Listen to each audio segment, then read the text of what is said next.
Some of the last photographs taken before someone passes away show them enjoying life, completely unaware of what's to come. While in this video, we're going to be exploring 5 happy photos that are not happy at all. As always, hit those lights, sit back, and enjoy.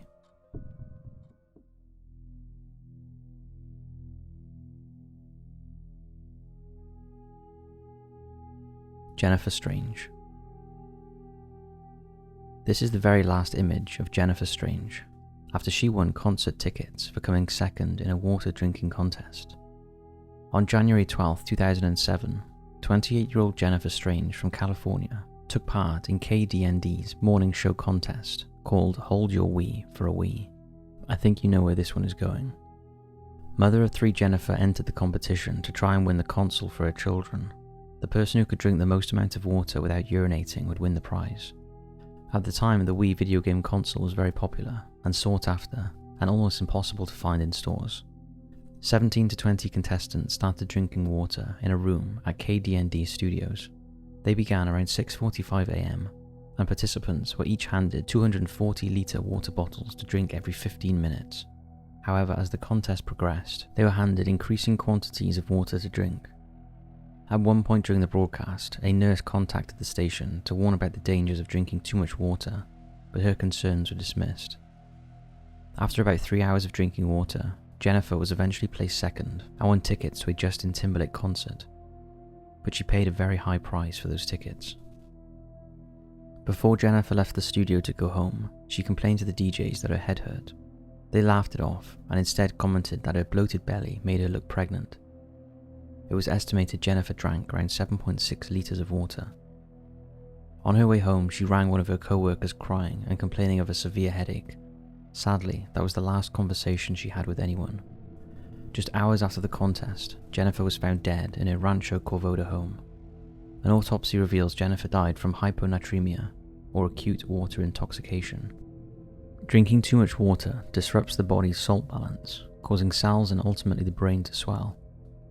Seizures and respiratory distress result, and in Jennifer's case, death. A wrongful death lawsuit was announced on behalf of Jennifer's husband and 3 children against the radio station. On October 29, 2009, the jury awarded the survivors the sum of $16.5 million in monetary damages. It ultimately led to the shutdown of KDND.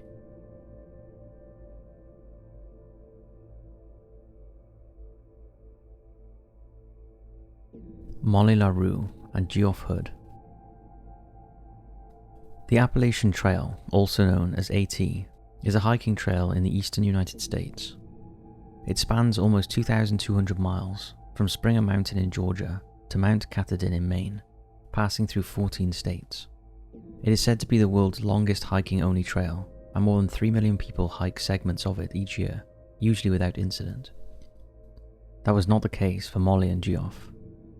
Geoff, 26, from Signal Mountain, Tennessee, and Molly LaRue, 25, from Shaker Heights, Ohio, met in Salina, Kansas, at a church-sponsored program for vulnerable young people.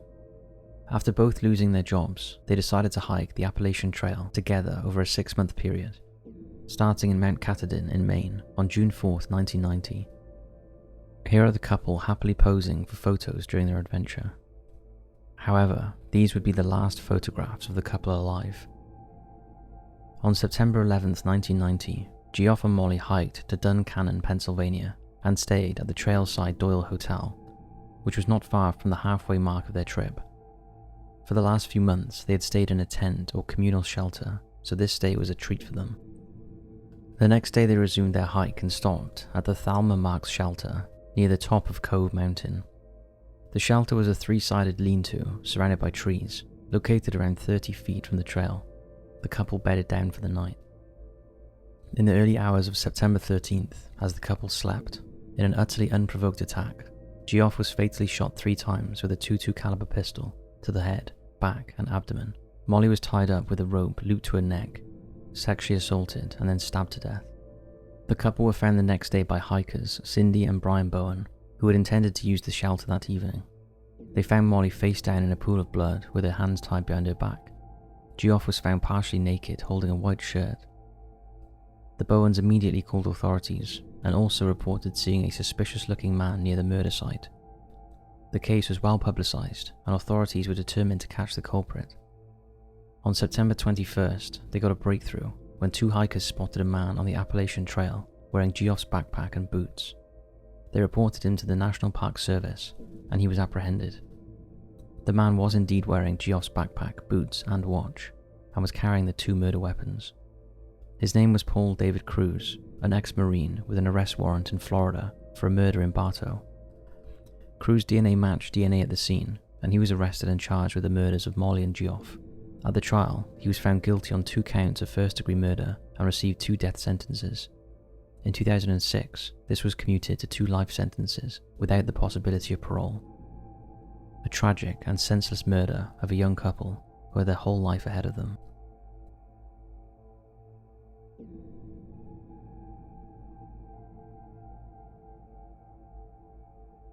Loving family.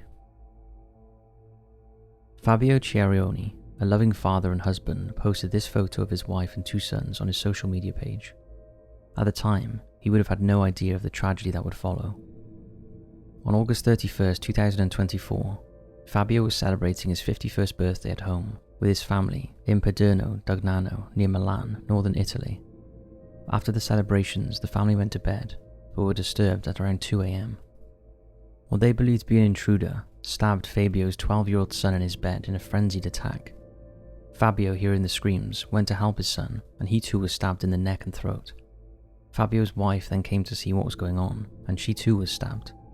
All 3 died almost instantly after being brutally knifed. The older son made a frantic phone call to the police, claiming that he killed his father in self-defense after trying to stop him attacking his brother and mother. However, when the police arrived, the 17-year-old confessed to killing all 3 members of his family. The senseless killing of a seemingly happy family unit has shocked the police and local community, and the teenager has offered no motive for why he slaughtered his family. Investigators have scoured the killer's social media, but cannot find no indication that the boy was troubled, beyond his description of feeling isolated.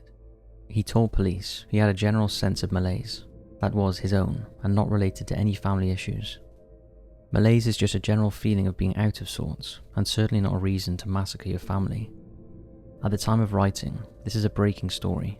The teenager is currently in custody, being held on suspicion of murder, with aggravating circumstances, including premeditation. A terrible tragedy that couldn't have been predicted in that lovely family post.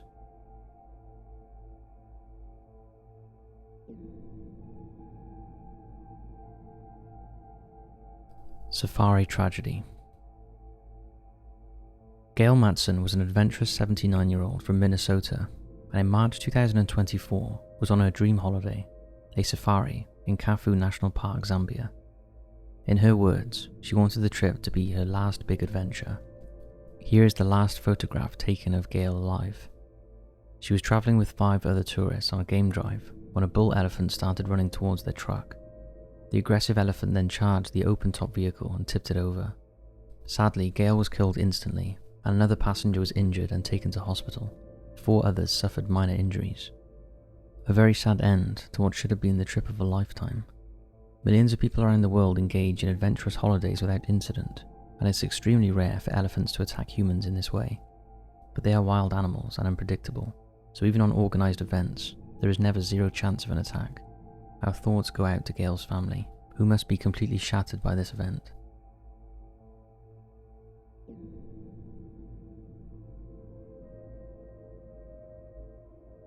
Timmothy Pitzen.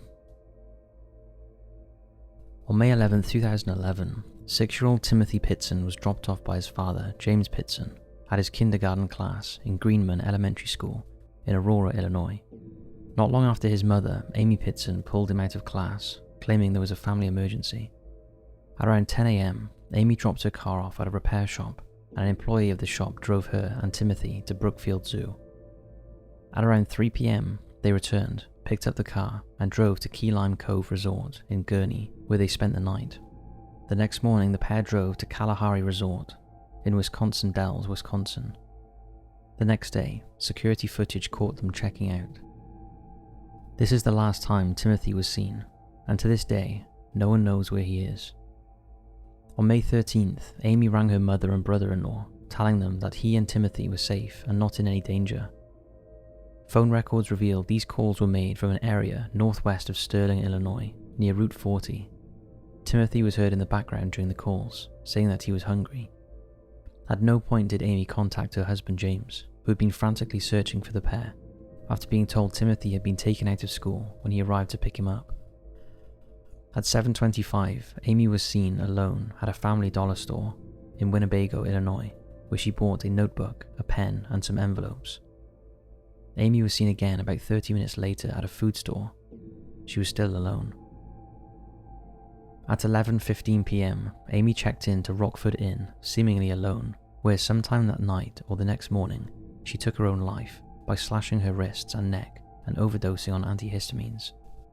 Amy's body was found by a hotel maid, but Timothy was nowhere to be found, and there is no sign he was ever in the hotel with his mother. On the bed were photographs of Timothy and a note in which Amy apologized for the mess and said that Timothy was safe, but that he would never be found. At the time of writing this, Timothy has not been found. It was known that Amy and James had some problems in their marriage, but their main focus was their son. The family find it hard to believe Amy would have harmed Timothy, although she was suffering mentally and may not have been thinking straight. Also, the clothes she was wearing when she checked into the Rockford Inn have never been found. Some believe she changed them after killing her son, however there is no evidence of this.